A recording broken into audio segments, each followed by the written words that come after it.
Assad, this dictator was always over your head. You were always thinking, what does Assad think of this? Corruption and patronage was key to keeping the regime together because everybody had to kiss the hand of the person above him.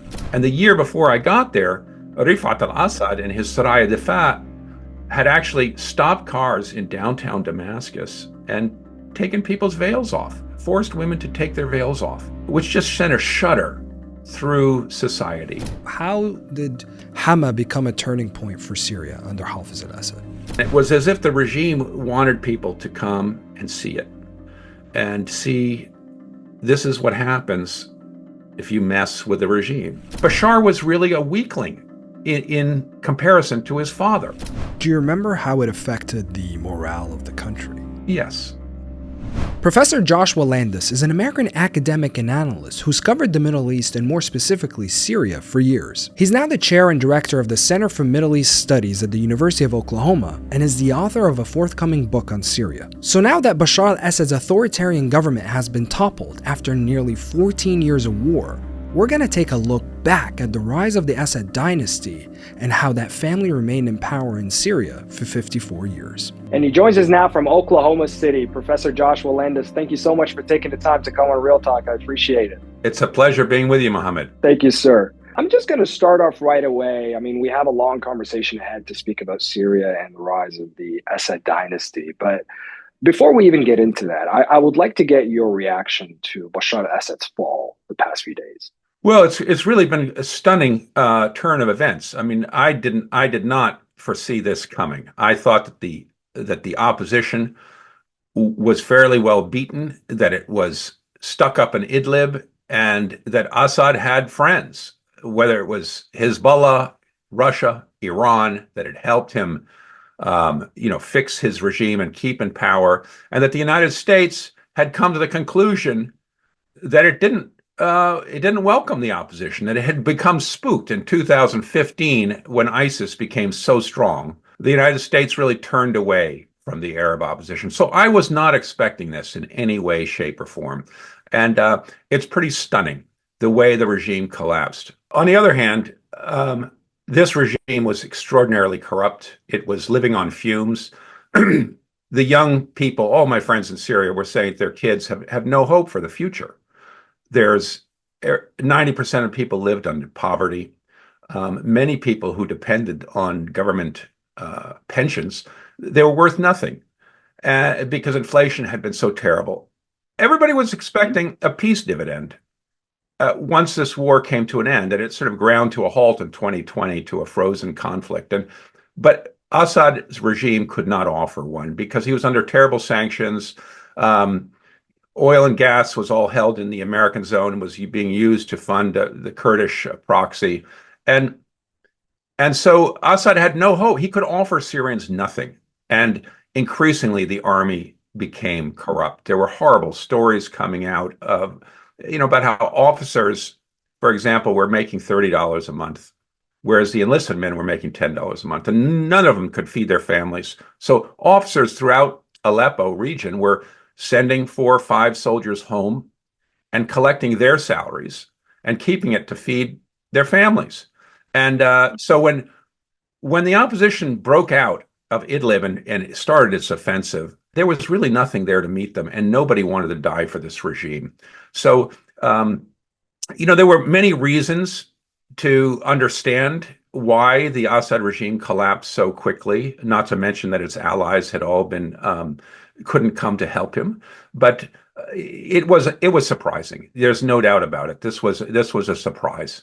And when it came through, I don't know if you saw the headline on your phone or whether it was through TV, or when you first saw the news, what was your immediate reaction? I know we've been building up to it with the collapse of the cities, the fall of the cities in the hands of the rebels. But when you saw that headline of Bashar al-Assad falling, what was your immediate reaction? Well, when Damascus fell, by that time I was expecting it to come fairly quickly because he kept on, Syrians kept on saying, the Syrian TV and so forth and radio kept on saying that the forces were falling back from Aleppo, then from Hama, then from Homs in order to reposition and consolidate their forces. And it never came. And Homs fell so quickly, and Homs was the key city. because once Homs collapsed, the shore and the coastal region, the Alawite heartland, was cut off from Damascus, and it was quite clear that there was no more umph in this army. And then, it was a mercy. It was a mercy that that Assad disappeared and that nobody fought, because I think it made the transition so much easier. The revenge killings, I hope, a lot less. And Syria had already been through 14 years of brutal civil war, so many lives destroyed. It was a mercy. So from that point, Syria got independence from France in 1946, and it quickly became one of the most coup-prone states in the region. I think he said something like 20 coups in 20 years. Now, in 1958, both Syria and Egypt merged. They became the United Arab Republic. But Gamal Abdel Nasser, he dissolved the parties, which dismayed the Ba'ath Party, which Hafez al-Assad was actually a part of. Now, who was Hafez al-Assad? What do we know about him from that time?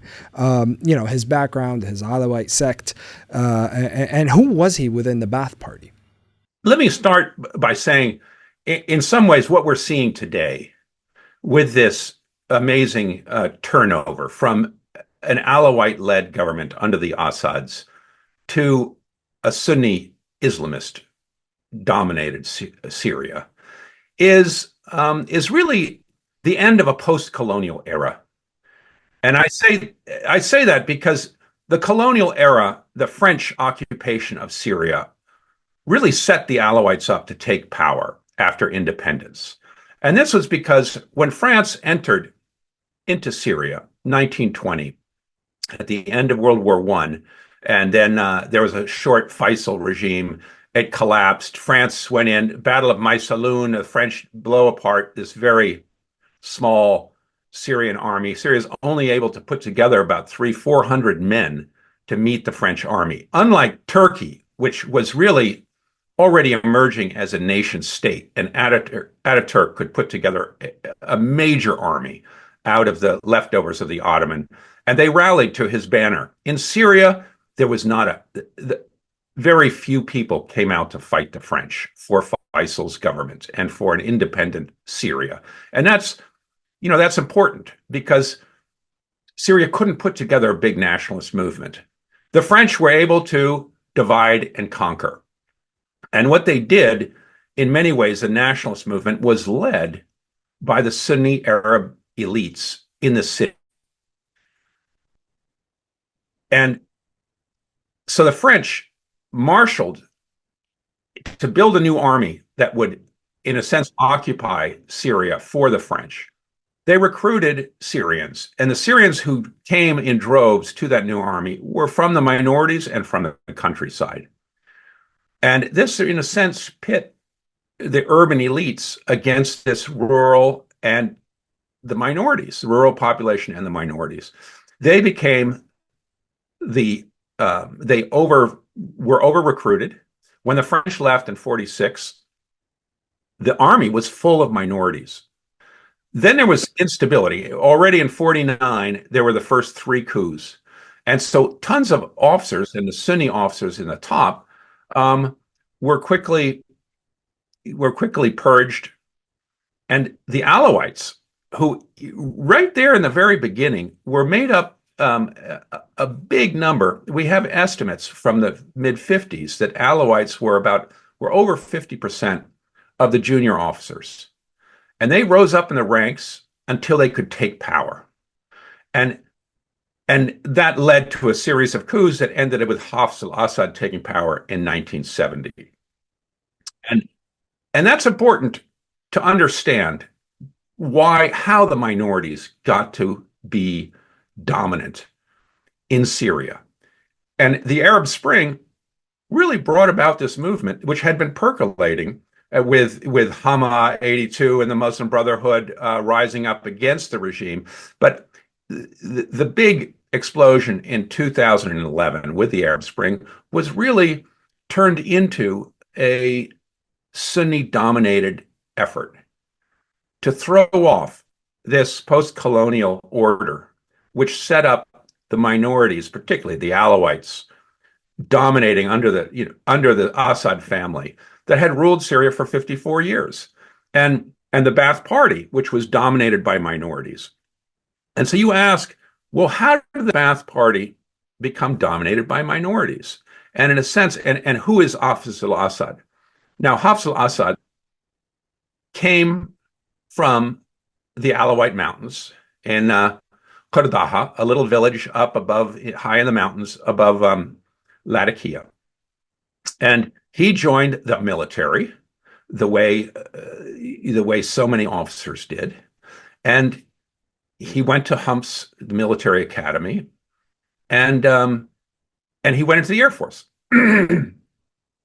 Now, when Nasser united in Syria, the Ba'ath Party went to Nasser in 58 and asked for unity. And you had the UAE from 58 to 61, the United Arab Republic, and Nasser brought the entire parliament, Syrian parliament, to Cairo, where it was really submerged by a much larger Egyptian contingent. And so Syria became really a sort of a colony of Syria, and there was, and that was their biggest concern with the Egyptians of Egypt. Time, excuse right? me. Yes, it became just a province, a distant province, and it was run by Egyptian secret police, and that's where the Mukhabarat become a really powerful force in Syria, is during that Wahda period.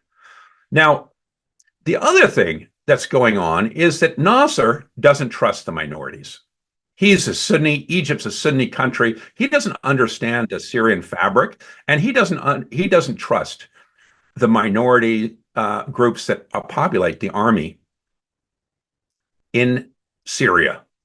And so what he does is many of the officers are exiled, and when he exiles officers, they're sent to Egypt and given positions in Egypt someplace, and Assad was one of those officers. There was a whole clique of 11, 12 officers who were sent, some Ismailis, some Druze, some Alawite, sent to in exile in Egypt. And there they formed a secret committee. Right. Salah Jadid was one of those as well, right? Salah Jadid, Humran, a whole bunch of these guys who played a very important role in those first years. But they were part of a secret committee that supported infisal, the breaking up of Syria and Egypt, and a military takeover. So that's where you get the kernel of these minority officers who are going to take power within in the military, but use the Ba'ath Party. And the Ba'ath Party became a heavily minoritarian party as well, because minorities they didn't like the Sunni elites that were running in the cities, and they feared, they wanted power for themselves. And so they joined this Ba'ath Party, which was very secular, and it was against the Muslim Brotherhood, and it was for a secular pan-Arab movement. And because all the minorities are Arab, they liked this, because it downgraded Islam and religion as an identity, and it made everybody equal as Arabs. Of course, the Kurds didn't like Baathism at all, because the Kurds, being a different ethnicity, were excluded. So the Ba'ath Party became a home for these minorities. The military became dominated by minorities, and Hafez al-Assad was a canny strategist, and he found his way up. First, Salah Jadid takes power as an Alawite. The Ba'ath Party takes power in 63. Right. And then there's another coup. Then there's a coup in 66, and Salah Jadid, an Alawite, comes to power, and he only lasts for 4 years until his minister of defense, Hafez al-Assad, takes power from him and consolidates rule around his family. And the way he consolidates rule is really by using traditional loyalties. And that's an important point, Professor, and we're going to get to it in just a sec. But I want to just say, Salah Jadid and Hafez al-Assad, how did they go from allies to enemies? Because the coup of 1966, which was conducted by Salah Jadid, brought Hafez right into the circles of power in Syria. So they were clearly allies. So how did they go from allies to enemies? Well, none of those original officers survived for very long. Hafez al-Assad pushed them all aside because they all thought that they were equal and that they should have authority. So there was this constant backbiting. And Jadid was much more doctrinaire leftist. He moved Syria quite far to the left. So, and it lost a lot of its, the capitalists, the moneyed Sunni elite were completely alienated. When Hafez al-Assad took power, he moved the country more to the middle and the Ba'ath Party more to the middle, and his Islah effort to reform effort was really coming to some kind of terms with the moneyed merchant elite in Damascus, and lesser so, but in Aleppo as well, but really in Damascus, the Chamber of Commerce and Shalah. There was a whole bunch of major Sunni families that ran the economy. And he turned to them and opened up the economy to a degree and allowed them to make money, which was crucial to stabilizing his regime for the next 30 years until he handed it over to Bashar. And that was the foundation of his rule. And it survived. It's what allowed him to survive the Muslim Brotherhood uprising in 82, because he turned to Damascus when the Muslim Brotherhood came against him and threatened his regime.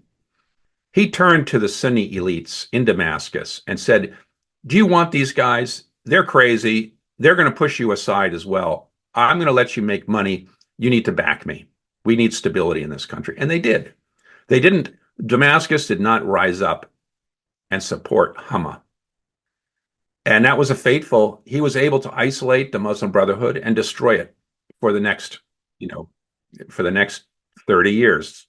And until 2011, when Syria erupted again, and the same tensions that were there in the late 70s and early 80s really took a much larger scale.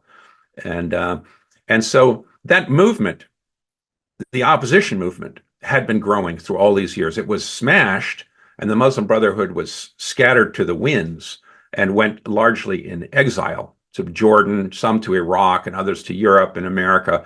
But that's the way Assad put it together. He fought with Jadid and all of the other. There was just constant. Syria was a very divided country. And it was very, Nasser's famous dictum was that I forget the exact dictum, but he said about trying to rule Syria that I forget, some percentage of Syrians think that they're great men and others think that they're God. So he always complained about how demanding Syrians were in comparison to Egyptians, and that they all thought that they should be ruling the country.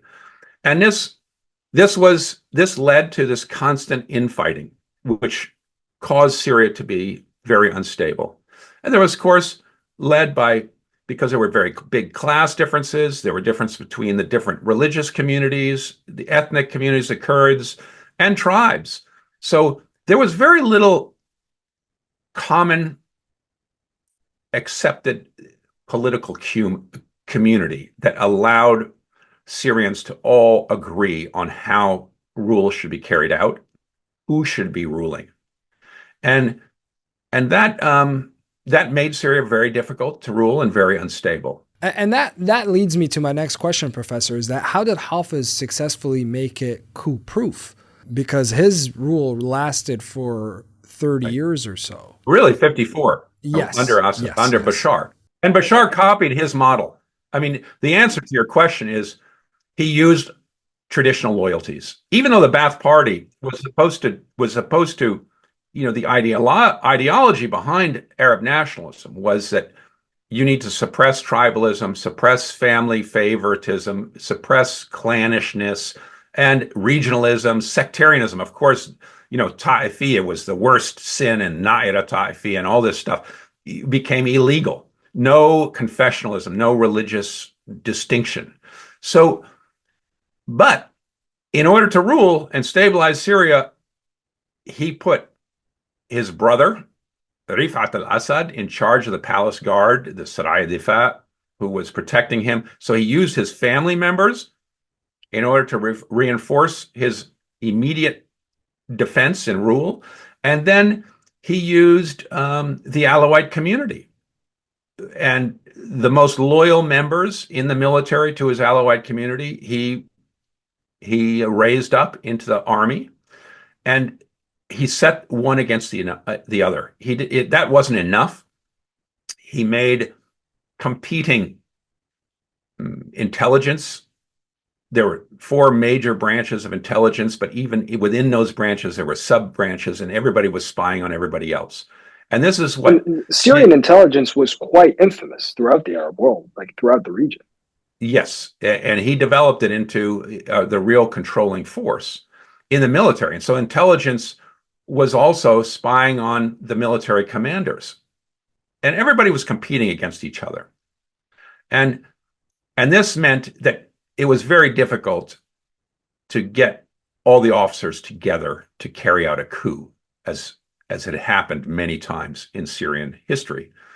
And it's what made it so hard to overthrow Bashar al-Assad and Hafez al-Assad, because the army was not autonomous, unlike in Egypt or in other Arab countries where we saw the army get rid of the dictator.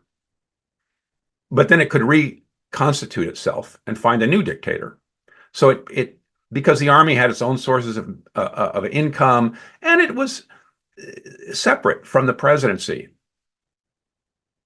Hafez al-Assad did not allow that to happen. He made sure that he was the commander of the military. His brother was, in charge of the palace guard, and his very close associates, so forth. He picked people because of loyalty.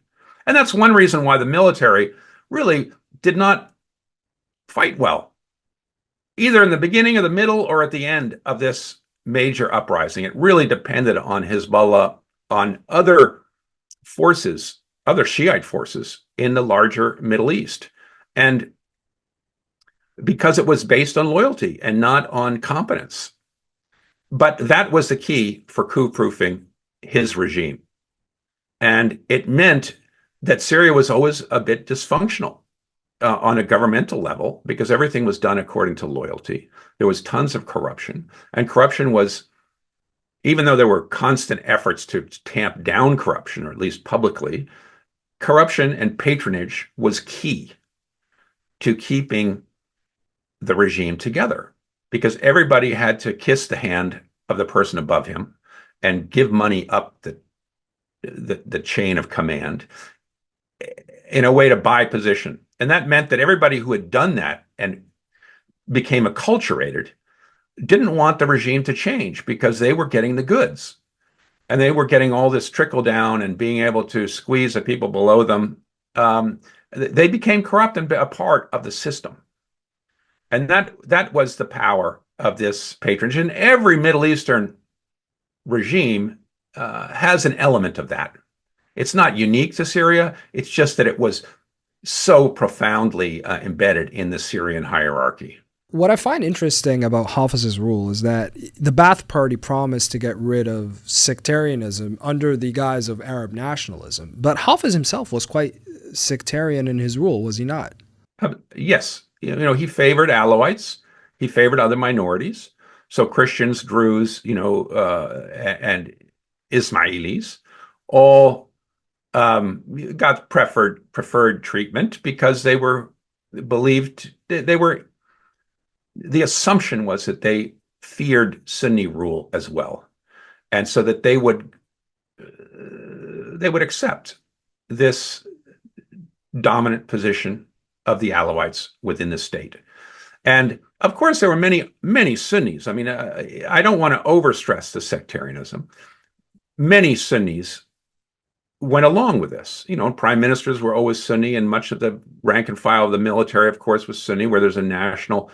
So people went along, but the loyalties were thin, and they did what they had to do.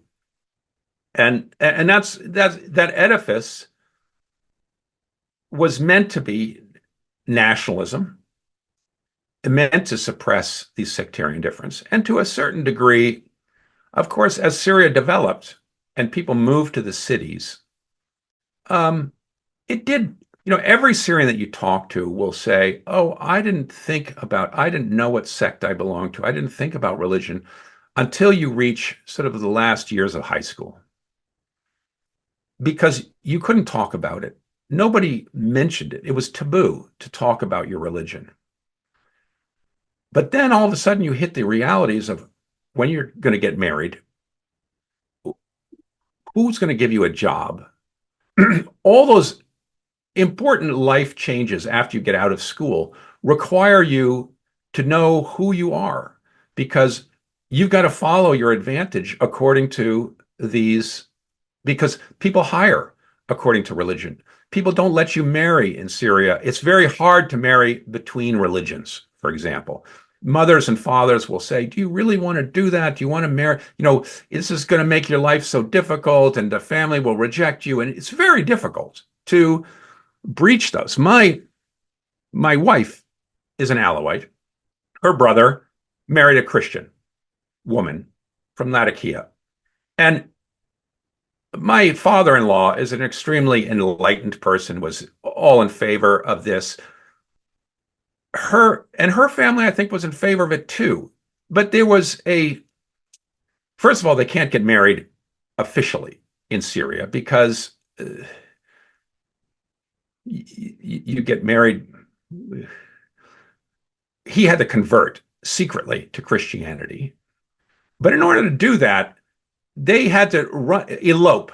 They had to pretend to elope. Both families arranged this together, but they had to pretend to elope for 40 days, and the families wouldn't talk to them and would to show their disapproval of sorts in front of society, because society was going to object. And, I don't know whose family was, but they played this game, Amam and Nas, in front of the people. They had to play this because of the communal differences, even though they were in love and, nobody really cared anymore. But these difficulties, and you hear many stories of intermarriage between different sects and what it costs the couple in order to break through the walls of prejudice. At any rate, I don't want to dwell on this, but Syria changed tremendously under this, over the years, because, social media, serving in the military, getting to know each other, people became much more knowledgeable of each other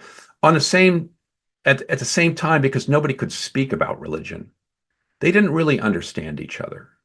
And for example, at the beginning of the Civil War, you would watch one video, social media thing after another about rebels saying, oh, do you know what Alawites believe? They believe in all of this strange stuff. And they start talking about their religious beliefs as if, my God, can you imagine that somebody would believe these things? Because they had no clue. The Alawite religion is a secret religion. It's Gnostic, like the Druze and Ismaili religion, because they'd been persecuted for a long time. And I'm sure there are other reasons too. But the point is that people didn't know each other. And that, that's taken a big price on all Syrians, because there wasn't openness. It was always a taboo subject to talk about identity. And that harmed people. It sounds that not only Syria was closed externally, but it was also closed internally. And as you know, at the time, I think there was one news outlet, there was 3 newspapers. Right. Syria was very much shut out from the world. But what was the strategy behind this closed policy? Well, like all the East Bloc countries, They wanted to close you off from the world, and they did. They did close the country off from the world. There was not satellite TV. I remember them when the first Al Jazeera, satellite TVs began to go up in the 90s, the late 90s. And it was illegal to have satellite TV, but people did it and everybody closed their eyes. But it wasn't until Bashar came along that he made it legal. There was no internet until Bashar came along. And even a few years after, it was a big fight within the administration of the one-party state to allow for the internet, because they wanted to shut people off from their relatives. And even a phone call to the United States used to cost an arm and a leg. And everybody knew that you were being listened to on the phone. So nobody could say anything political. Once social media, that's why the internet was so important, because once the internet came, then you got Facebook and you began to get other ways to talk to people for free.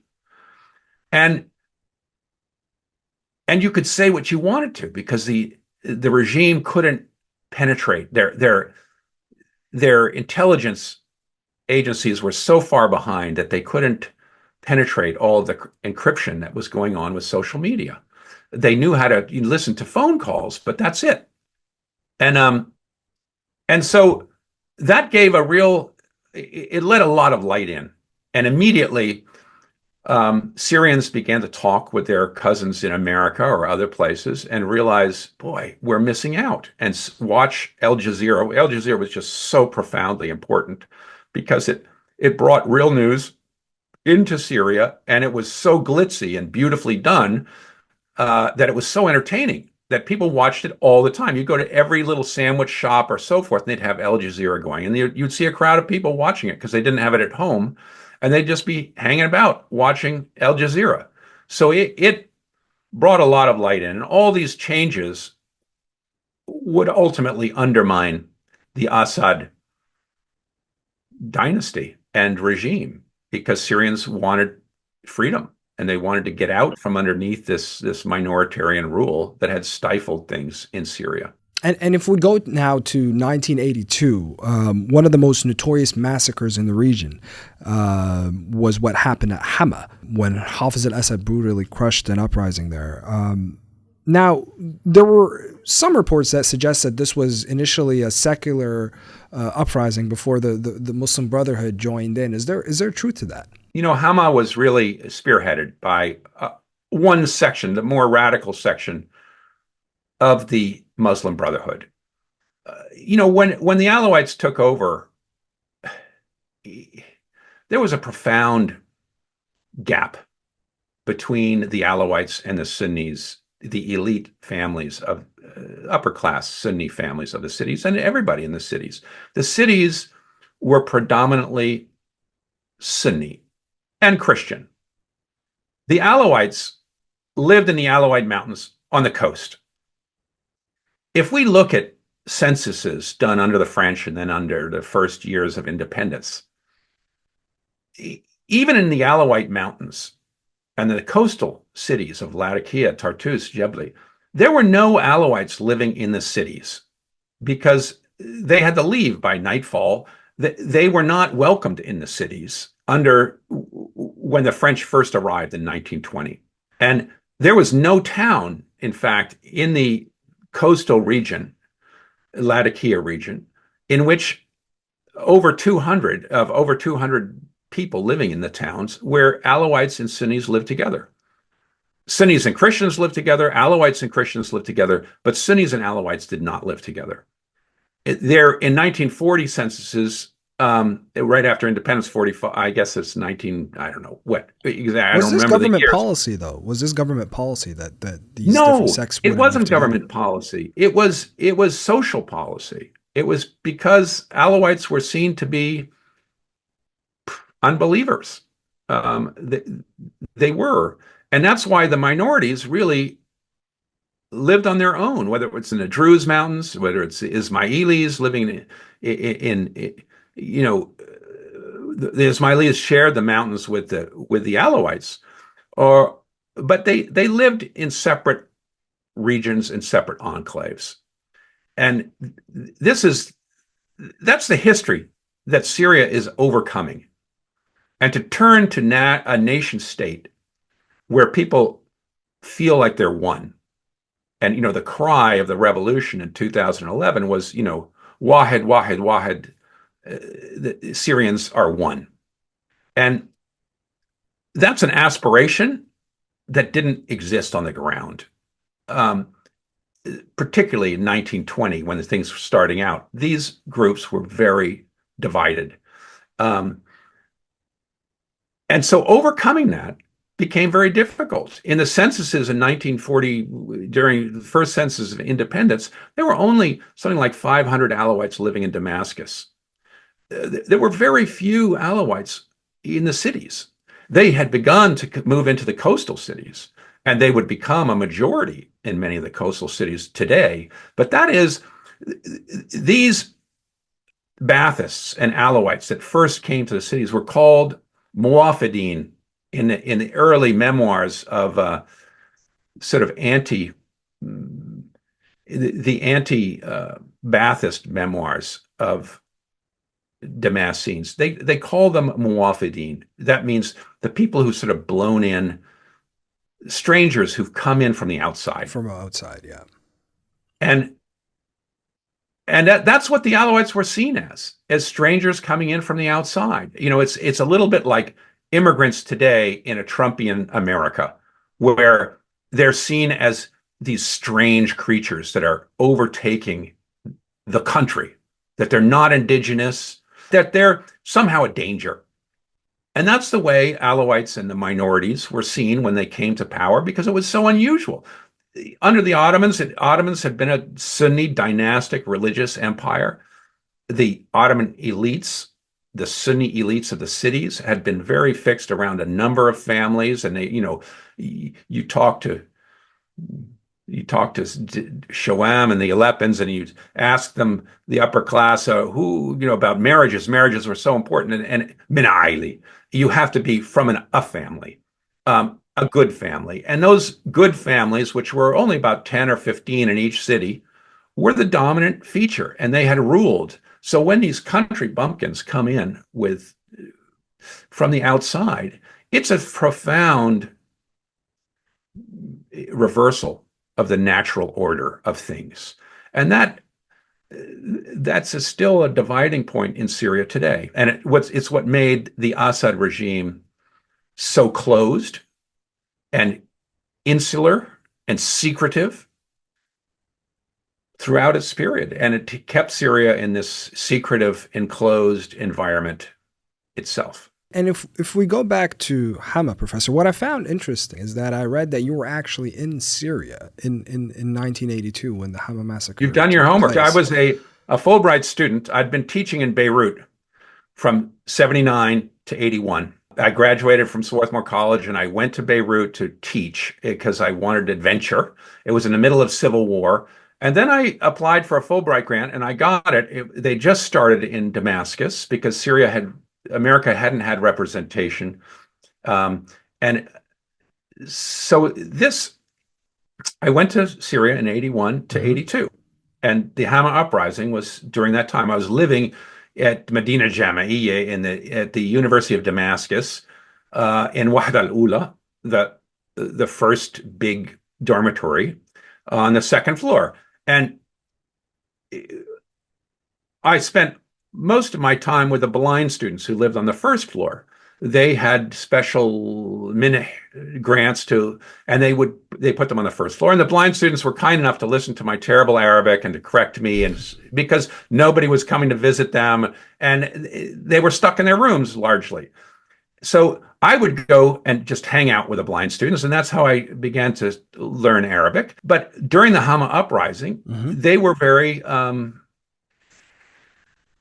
they spoke to me much more openly than the rest of the Syrian students, because the Mukhabarat left the blind students alone and figured they were not a danger. And so they were much more relaxed with me, and I got to know them well. And one student from Hama lost, I think close to 20 members of his family during the Hama uprising.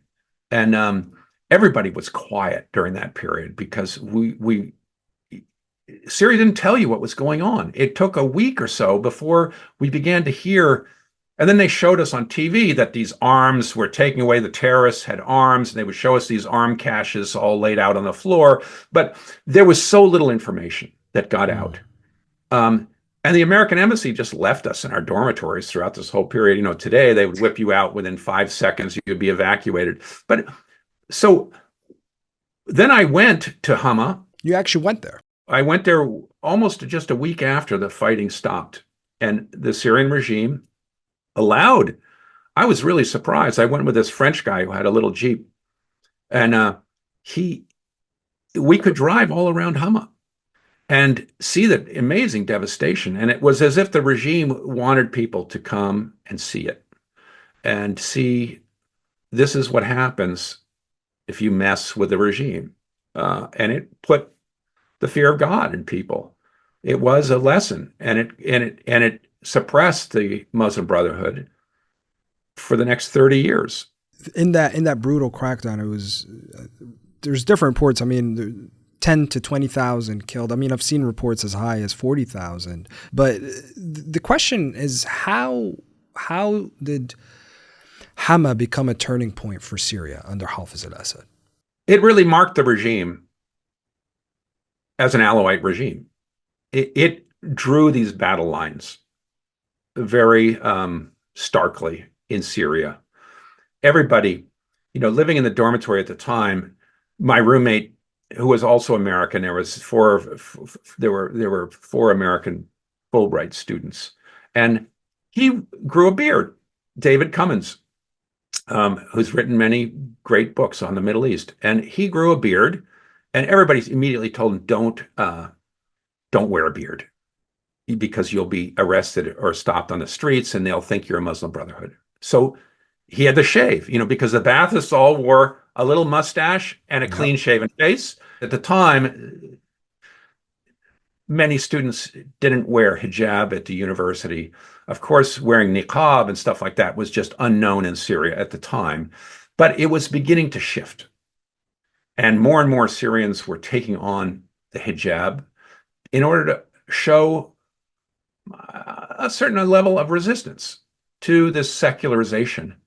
And the year before I got there, Rifaat al-Assad and his Saraya Rifaat had actually stopped cars in downtown Damascus and taken people's veils off, forced women to take their veils off, which just sent a shudder through society and really underlined the tensions between these two religious communities.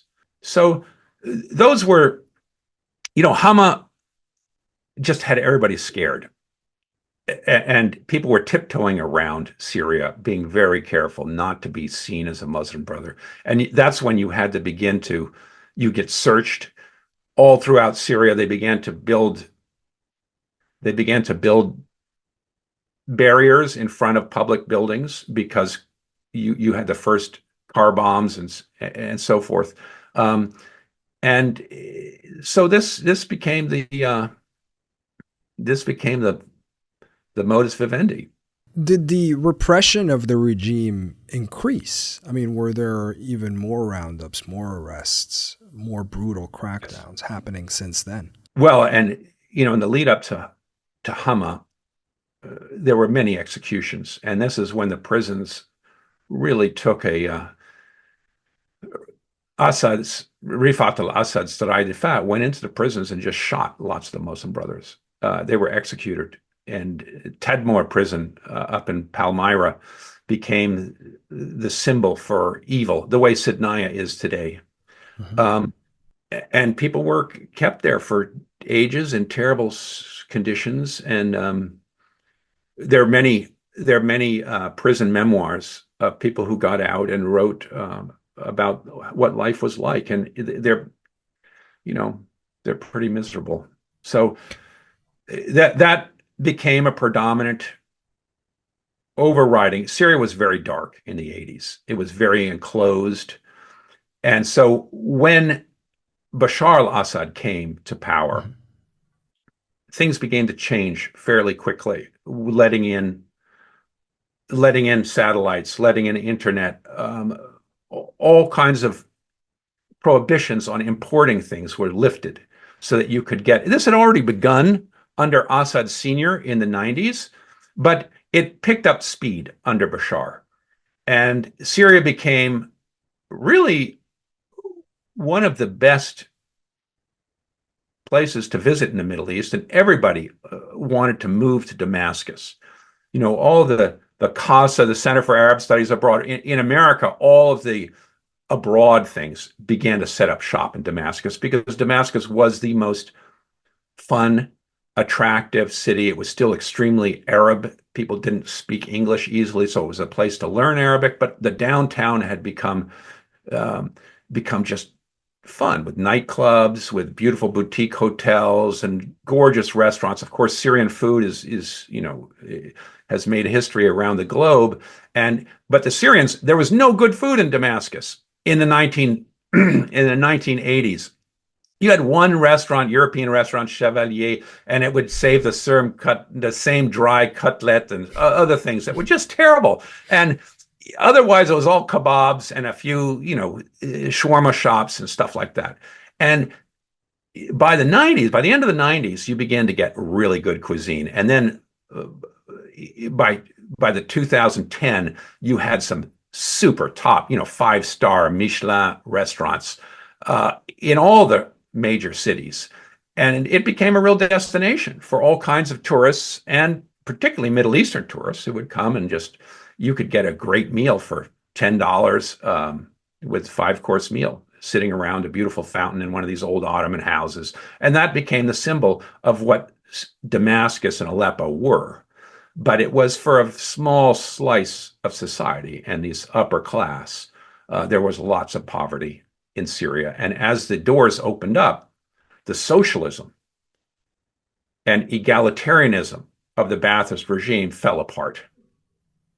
And you got, Four Seasons and all the Gucci shops, and people began to drive super fancy cars around town, which they'd never had before because cars were limited. All kinds of imports were stopped. Syria was very much of a produce it locally.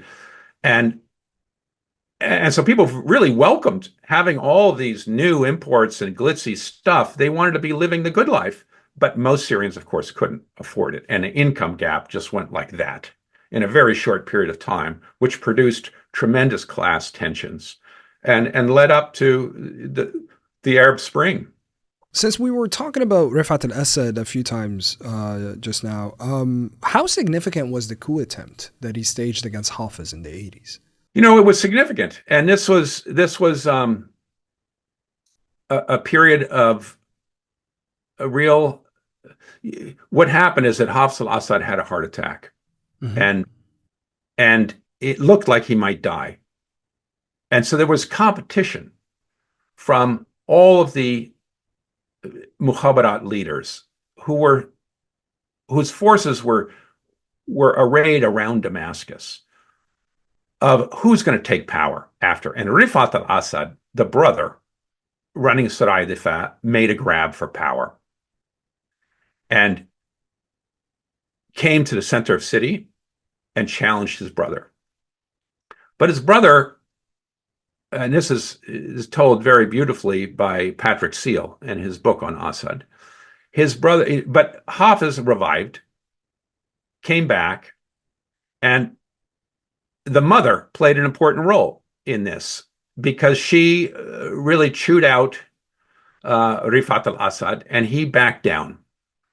And the other Mukhabarat chieftains went back to supporting Hafez against Rifaat. And Rifaat was isolated and then forced to leave the country. And he went to Marbella, Spain. He went first to France, then Marbella, Spain, where he set up for a long time. It was eventually kicked out, went back to France.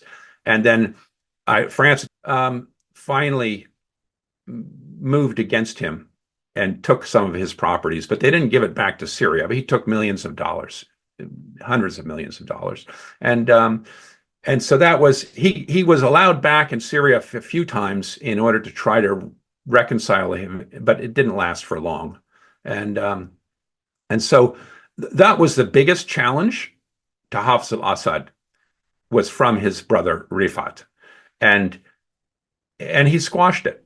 And the Mhm. system that he had worked of having the different mukhabarat all spying on each other and distrusting each other worked, because even though he was seemed to be on his deathbed, he revived, and they closed ranks behind him and saved him from this potential coup from his own brother. Before I move on to the next chapter of our conversation, we'll call it that. I just, I think it'd be interesting to kind of hear again, going back to Hama, and when you were driving around, seeing the devastation. I mean, what were the biggest things, or what are the biggest things that you remember from that time? I mean, when it Well, comes to the destruction, devastation, killings. well, it was in the center of town, and everything was in ruins. It hadn't been bulldozed yet. It within a month it was bulldozed, and the real, I guess the real memory I have is not of the initial driving through it, which Hmm. was pretty stunning, but it was later, a few months later, when I took the Karnak bus. There was one bus company, well, there's a major bus company that would take you. That was the upper class bus company. It would take you from Damascus to Aleppo. And so I went to Aleppo a few months later after having visited in the initial stages. And when you got to Hama, because you had to pass through Hama, um, at that time, everything had changed because all downtown had been bulldozed. And so there were no more broken down buildings and rocks tumbled about. It was all bulldozed, and they were going to begin to rebuild.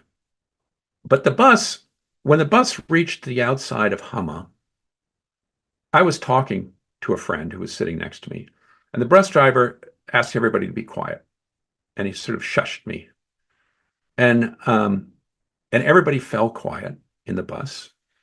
The music was turned off because there was this blaring, fun music. So the Hmm. music was turned off, and the entire bus went through Hama. And normally you stop in Hama and you get a drink of water at some cafe or something like that. Everybody gets out and goes to the bathroom, but we didn't stop. The bus went through Hama at a snail's pace. Everybody's staring out the windows in this deep silence, and it was like a memorial service, really, because you could see how horrified and how distraught people were on the bus, as the driver was himself. Um, and it was this moment of silence as you drove by and looked out and saw this very empty space that had been bulldozed, and all these lives had been destroyed. Um, and it was a very moving and strange moment. Do you remember how it affected the morale of the country? Yes. Um, it everybody distrusted everybody. There was a whispering campaign in the dormitory because I was living in the dormitory with the Yes, students, correct.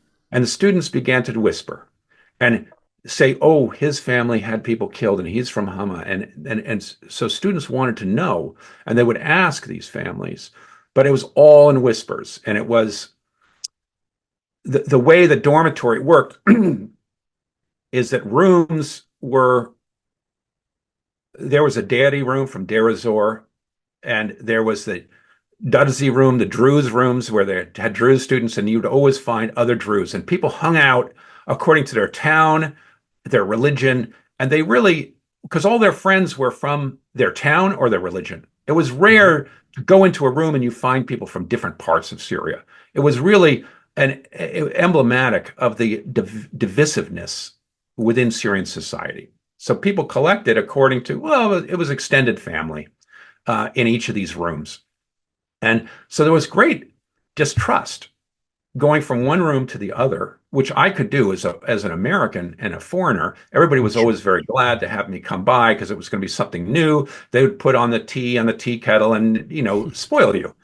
And so I had a very privileged position because I could go Yeah. from the daddy room to the Darzi room to the Hama room and make the rounds. But society was very separated, and there was talk about the yatim, the orphans, The because there were a orphans. lot of orphans that came out. And so the real sense of shame and I guess debauchery of the regime was that the girl orphans were being taken by regime people who would have them as servants, who would use them as servants, really. And this idea that somehow these girls were going to be defiled by regime people. And that was the gossip. And it was a sign, I don't know how true it was, but it was a sign of the deep sense of immorality that pervaded Syrian society at the time, that something very evil was going on, and it was all secret, but it was encapsulated in this sense that these innocent girls were going to be violated. And that, I think, that sense of indecency and immorality pervaded the way people thought about that period. Was it? Would you look at it as a defining element of the Assad regime? Yes, the corruption. I Yeah. mean, people, in many ways, it was a defining element of the secrecy, the anxiety that people felt, the lack of freedom, and and that never went away, even though it improved tremendously in the 90s, and then particularly during the first decade of Assad's rule, of the Bashar al-Assad's rule, where people began to feel like there was some opening and things began to change more rapidly. But it never went away. And then after 2011, of course, it just, there was this explosion of sense that it's over, he's going to fall rapidly, and it never happened. And then, of course, once he regained control, there was just real fear because so many people, the repressiveness of those jails had always been a fairly small group of people who were being tortured and abused. Once the civil war started in 2011, massive amounts of people were beginning to be arrested and go into this gulag of prisons. And we believe that, over 100,000 people have disappeared in those prisons since 2011, which is just a massive number in Syrian society. Whereas before that, there had always been these prison stories. The prisons were grim, and people were being arrested. Of course, there was a big explosion of arrests around the Hama period when the Muslim Brotherhood were threatening the regime, and then it tapers off. So that sense but it's pervasive fear. And it was always in the back of everybody's mind. And Assad, this dictator was always over your head. You were always thinking, what does Assad think of this? What is his opinion about something? Would this upset the regime? So you just had to constantly, there was a North Star over your head, which was this person. And you're trying to figure out the personality of that person. If you're trying to get ahead in life, you have to figure out what suits the regime, what doesn't suit the regime. It's part of being in a dictatorship that where you have to fear, where fear is omnipresent. Moving on, I'm gonna get into Bashar al-Assad right now. In the grand scheme of things, 1994, Bassel al-Assad, the heir apparent of Hafez al-Assad of the Assad dynasty, gets killed in a car crash. Now, how significant was Bassel's death? Well, it had a great, profound effect on Syrian history, obviously, because the two brothers were very unalike. Even though they'd come from the same household, Bassel, the heir apparent, was brought up in the military. He was a tough guy, very decisive. Many people thought he would be like his father. Bashar, eye doctor, shy, unassuming, gangly, not an athlete, had gone off to Britain to become an eye doctor and to be, somehow not a leader. Then he was dragged back in 94 when his brother was killed, and he had to be sort of manned up and educated in how to take over this very idiosyncratic regime with a big mukhabarat base to it. And and so he was sent to Lebanon for a number of years to be sort of proconsul in Lebanon. And the idea being that if you could rule Lebanon and all of its warring sects, you could rule Syria. Right. And he got an education. But he was very naive in many ways. And he was out of touch with the Syrian people because he'd been brought up in the lap of luxury with a silver spoon in his mouth. So he didn't. He always had a tin ear when it came to the Syrian people. He wanted to be liked. And in his first year, he said, sort of, let 1,000 flowers bloom, and invited people to come out and say what they thought. And when they did, and there were salons in Damascus, and all the intellectuals began to talk about what kind of society they want. And very quickly, people began demanding an end to an Alawite monopoly on power and one-man rule, which was not going to go over very well. Mm-hmm. And the vice president made a big speech at the University of Damascus in which he said, "We don't want to become like Algeria." Was that Abdel Halim Khaddam? Yeah, Abdel Halim Khaddam. He was the Sunni face of the regime, if you will, and they pushed him out to make this speech saying, look, we've got to stop these salons and this free speech because we're going to become like Algeria. And at the time, 1990s, Algeria was in the midst of an incipient civil war because they'd had elections. The Islamic movement had won the elections, and the military had to undo the elections and say we're not going to follow them, and they cracked down. And then this Islamist movement began with bombings in town and a lot of violence.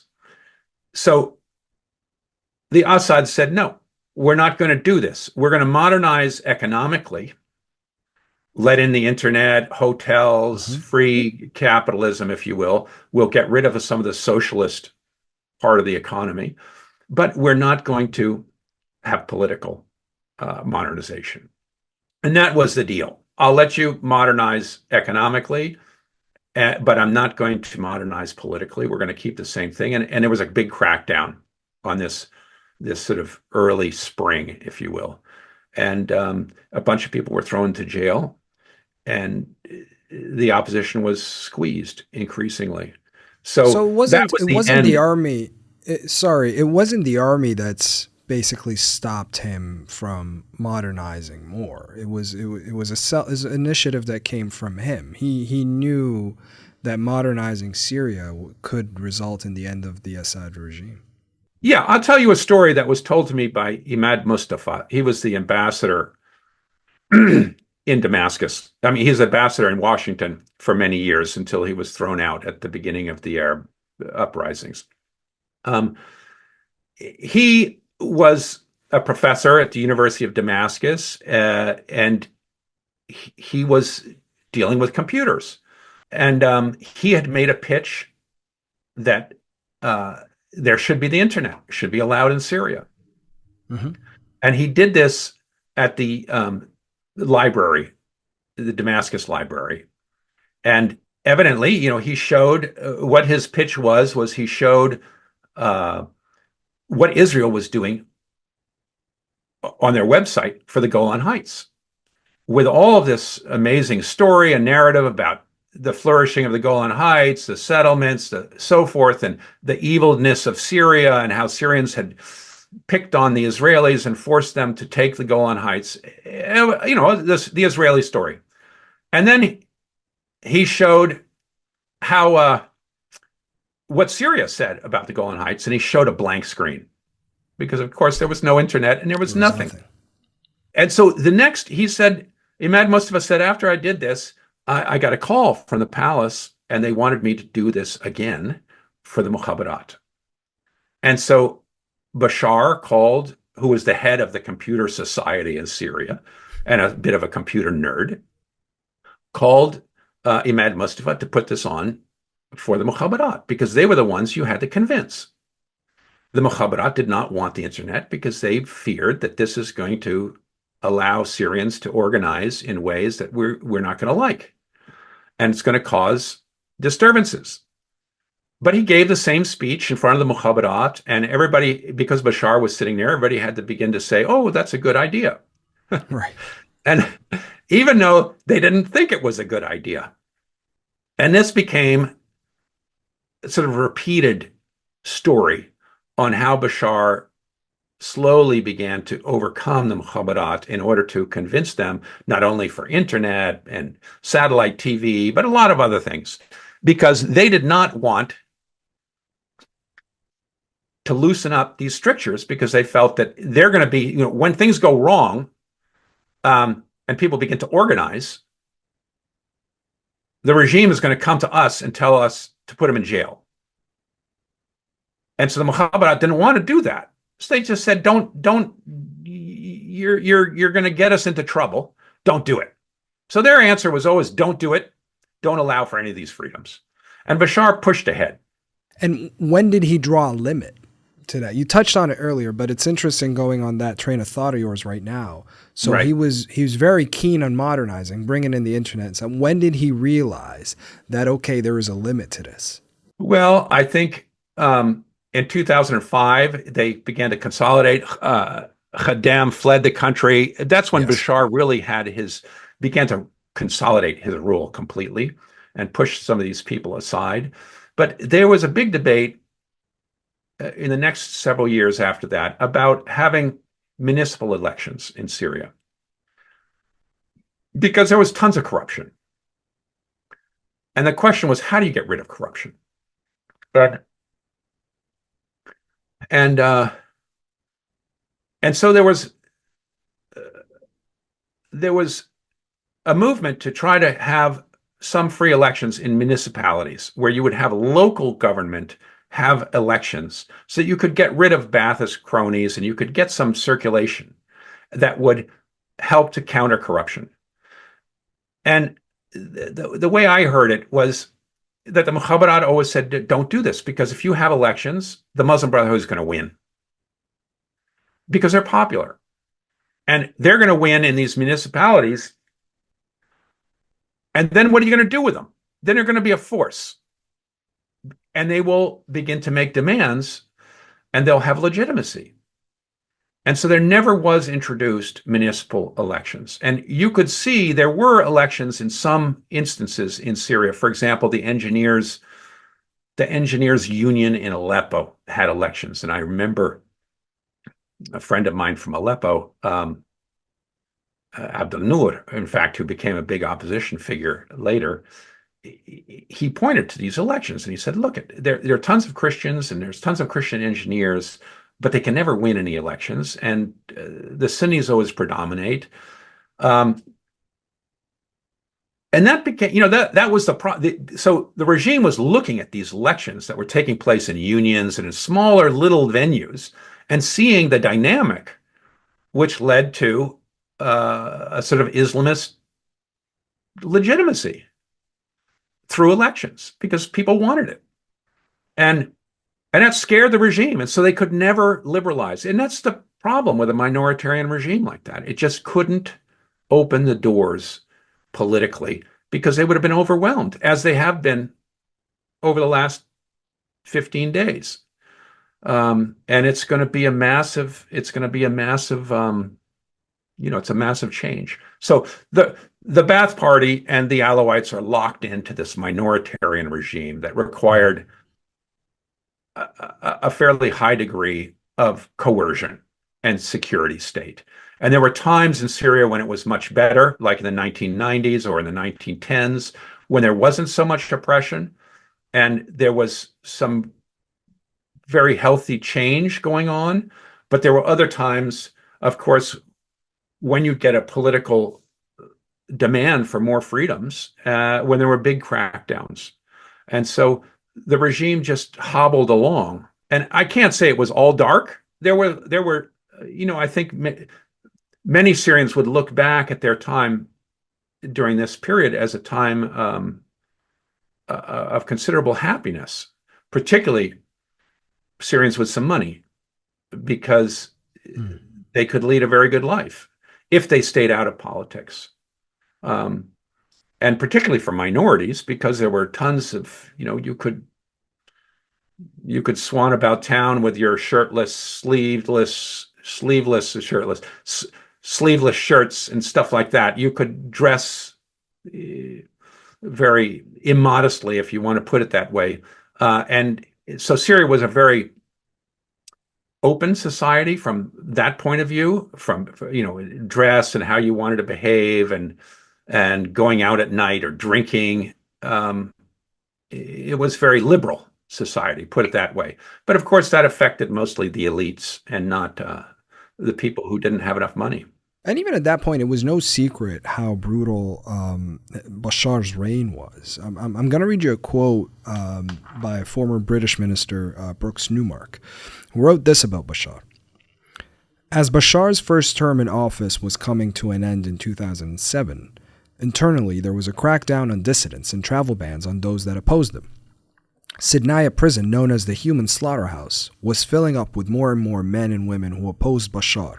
Twice a week, according to Amnesty International, 20 to 50 people would be taken from themselves and hanged in the middle of the night. Their bodies would simply disappear.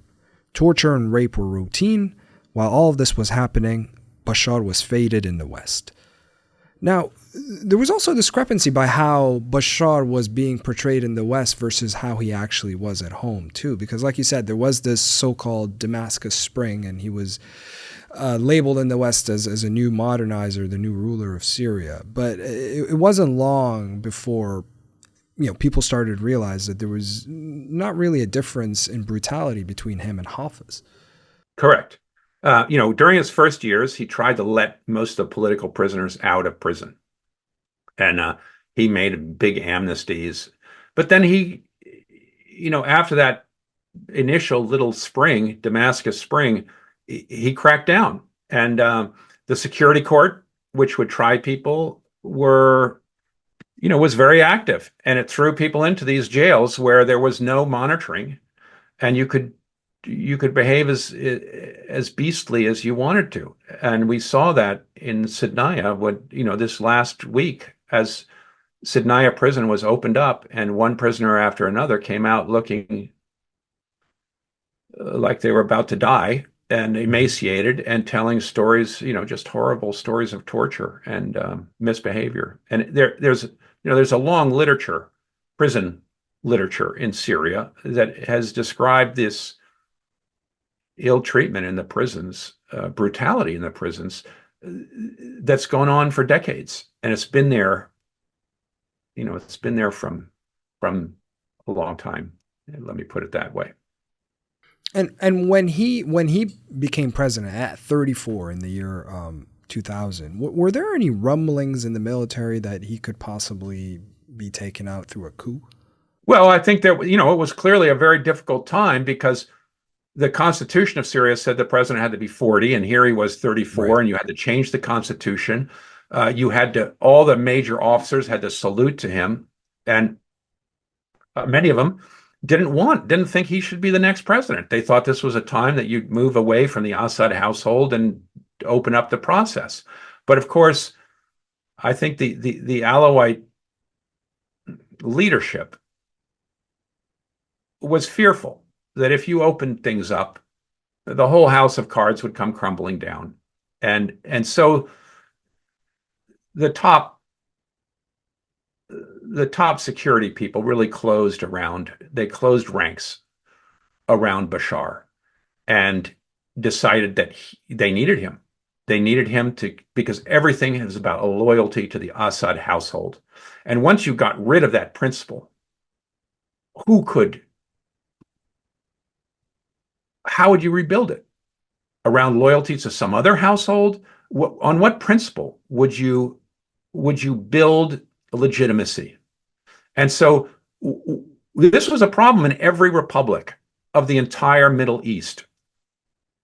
And what you saw happening in every Middle Eastern country is the republics trying to become monarchies, where the military family at the heart of the regime would try to bring their children to power. Mm-hmm. And we saw this with Mubarak. We saw this in Tunisia. We saw this in Iraq with Saddam trying to bring Libya his as well. Yeah. And we saw this in Syria. And the only countries that didn't have Arab Springs were the monarchies. Yeah. The Gulf Jordan states. and Morocco were the two non-oil monarchies, and they survived very well with almost no rumbling because you had monarchies at the center who could provide legitimacy in a sense, and you had these parliaments that could be changed by the monarchs, but provided for some breathing space and ability to have some level of constitutional life, whereas the republics didn't have that. The republics lived on at least the monarchies were honest about what they're doing, because at the heart you have this constitutional monarch who constitutionally has the power and can send it off to his sons. And so you solve the problem of regime change. And that's why monarchy was such a favored form of government throughout the world for thousands of years, because it solves the problem of regime change, where you're likely to have civil war. And you get the son who comes and takes power. Mm-hmm. And that solves the problem. Until you get democracy, of course, with in the post-Enlightenment age, and you develop a national identity where the common community and people are supposed to agree on the rules of a game, which is your constitution, and then you can have elections that will solve the problem of regime change. But in the Middle East, that doesn't exist today, of free elections that work properly. And so these republics that are supposed to have free elections and don't have a real legitimacy problem at the heart of every one of them. The monarchies do not, and have survived much better than the republics. So the republics, in a sense, were all trying to change themselves into monarchies and build legitimacy around the household, solve the problem of regime change by having the sons come in afterwards and creating that legitimacy that the monarchies have today and still have. Did Hafez play a role in helping Bashar consolidate power before he died? Yes, he did, because he brought him home immediately in 94 when Bassel died and began to groom him in the military, because having a loyalty of these military figures is what's the key to the regime and the mukhabarat. And so he was put in positions where he could influence and got to know the systems. And then the regime closed in around him because the family was the identity. In a sense, political life in Syria revolved around that family, which had legitimacy, or which was trying to produce legitimacy with, all those posters where you had the father, the son, Bassel. It just pumped at you all the time. And this TV, which shows Bashar doing whatever he's doing that day constantly. Well, they're turned into deities, and pictures are everywhere. And that was, of course, the main complaint of the Muslim Brotherhood and Sayyid Qutb, the Salafi sort of philosopher king, who looked at the way Nasser did this and said, this is idolatry. These are men trying to make themselves into gods. And it's bid'ah, and these are asnam. These are idols, and we have to tear them down. And it became a problem. It was a problem. It was almost a religious problem, because you're producing this deification of this household amongst all Syrians who become to actually accept it. So breaking them out of that mindset becomes very difficult. But that's why I think Bashar became the center tent post in replacing his father, because what do you do if you get rid of that household? How do you legitimize just putting some other leader without elections? And can you comment on, one of the labels that we've been seeing, especially in mainstream Western media, is how Bashar ruled Syria like a mafia, right? Having his family on board. There are a lot of parallels to be drawn to Hafez al-Assad's reign as well. But his Bashar's brother was in charge of security, the 4th Armored Division. His cousins, the makhloufs of the banking system, his in-laws were in charge of security and the military. I mean, how do you view that label? Running the country. But all that was copied from his father. Right. Yeah. Because the father had the brother as a head of palace guard. Bashar had his brother, head of palace guard. Makhlouf family. Mohammed Makhlouf, the uncle of the cousin of Hafez al-Assad, was the head banker for the regime. And so Rami Makhlouf, his son, became the head banker for Bashar. And Bashar, and then the Mukhabarat chieftains surrounding him, everything was kept, this paradigm for coup-proofing and for having family rule, really. And the Shabiha, who were at the outer layer, the outer layer of this, were all playing a role in and the Shabiha, for those who don't know, it's a word meaning ghosts, but the extended family members who could get away with murder, quite literally, but were smuggling and were strong armors. They're part of this world of corruption and family rule that described Syria at the time, and that was present under the father. It was present under the son. Really, he lacked imagination. He did not change very much of the structure of the regime. He just continued it on, and he thought he could do that forever, and he couldn't. I mean, this takes me to my last question of our conversation, really, and this could be as long-winded as you want it to be. But I do want you to comment on whether Bashar was his father's son, and in the sense of what were the biggest comparisons between the two, but also what were the biggest differences between the two men. Well, the comparisons would be the regime, the nature of the regime. The differences were many, and Syrians remarked on this all the time. Particularly as his regime began to collapse, as once the Arab Spring hit, 2011. Assad, the father, was a self-made man. He came from the village. He came up through the military. He survived a series of coups and came up. So he was a very cagey strategist. And he knew how to use repression, and force, which he did without blinking an eye, but he also knew how to keep his enemies close, if you will, in good mafia tradition. So what he did with the United States, for example, he never let the United States completely become alienated from his rule.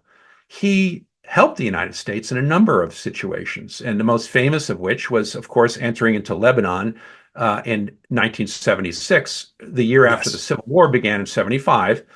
And then Israel, the United States, Saudi Arabia, they all turned to Syria and said, would you stop the civil war? And they let Syria's military go in with UN helmets on, really, to try to adjudicate the civil war. And that put Assad at the center of Lebanon and led to decades of Syrian rule in Lebanon. And he played a role. He went along with that because, of course, he didn't want to see the Sunnis of Lebanon win the civil war. He didn't want to see the Muslims win the civil war. He wanted to keep a balance between these different sectarian groups in the same way that he was doing in Syria. And that put him at the head of Lebanon, which was very valuable to him.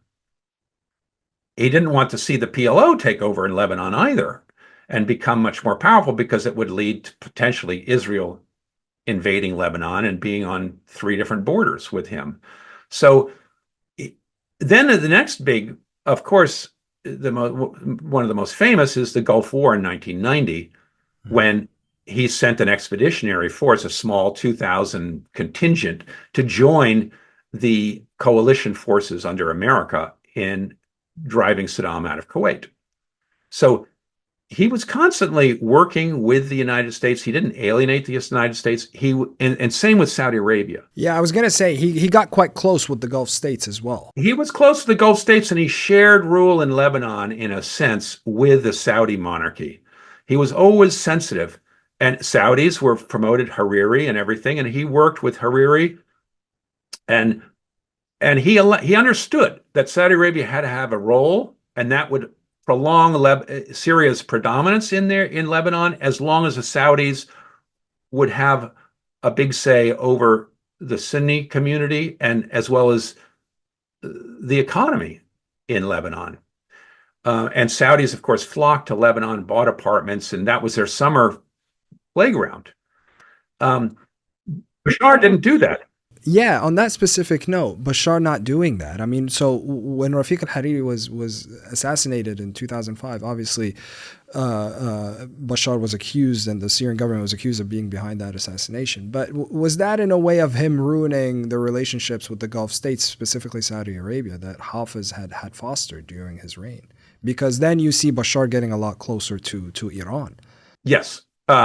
And particularly in 2006, when there was the war with Lebanon, the war with Israel and Hezbollah, he called the Saudis half men.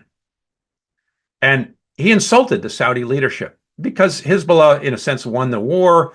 Saudi was hoping that Hezbollah would be destroyed by Israel. And Bashar really came out beating his chest, and he called them half men, something his father would never have done in 100 years. He insulted Saudi Arabia, and it's quite clear. Syria is a poor country. They need Saudi Arabia.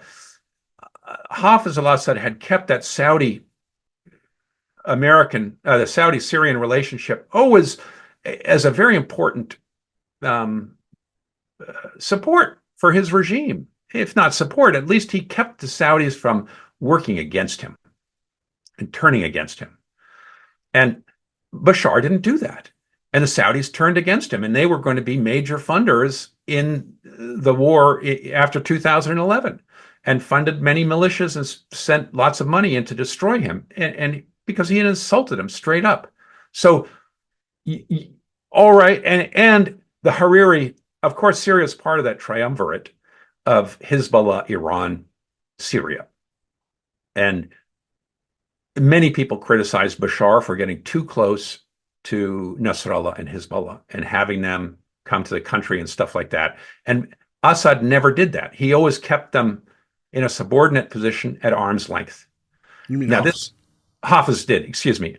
Hafez al-Assad had kept Hezbollah.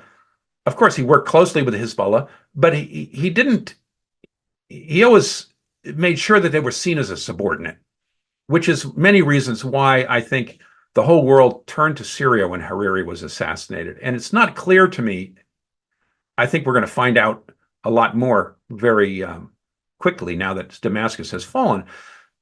But, the initial UN investigation pointed the finger at Assad as the mastermind behind the murder of Hariri.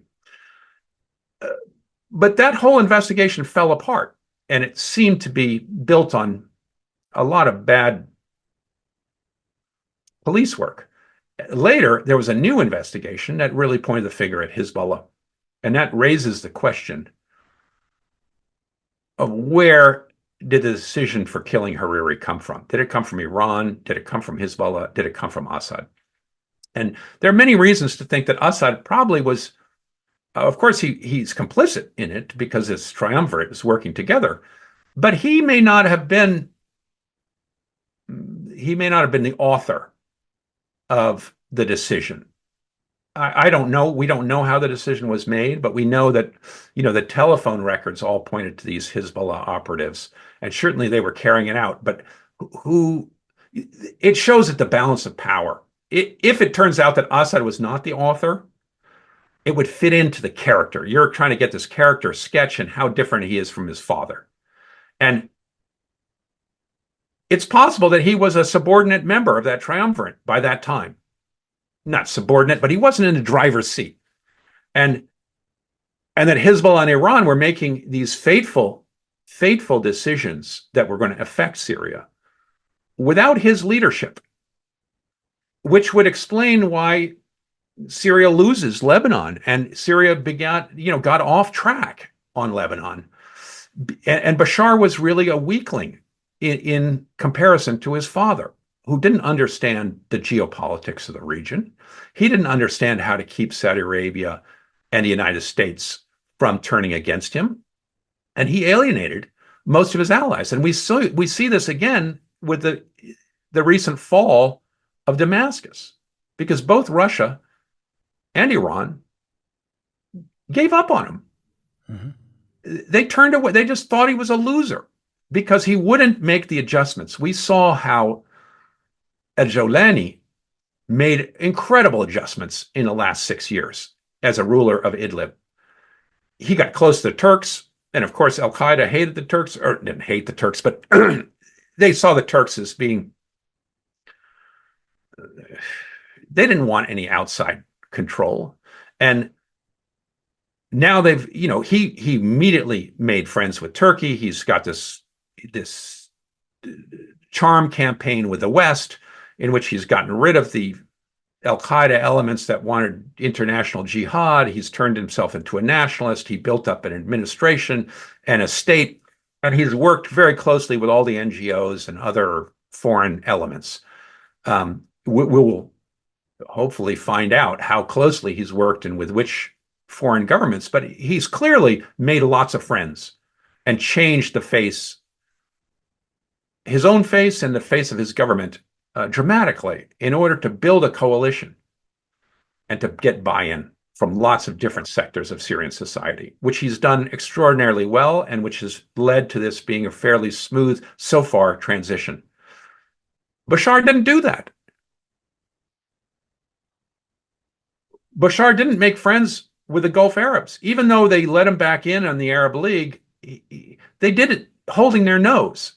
He didn't make the kind of concessions to them, like stopping Captagon or doing this or making deals. He didn't do that with the Turks. Erdogan asked him to meet with him, and what did he do? He stiff-armed Erdogan. He didn't have a leg to stand on to do that. The Russians were appalled. They were exasperated.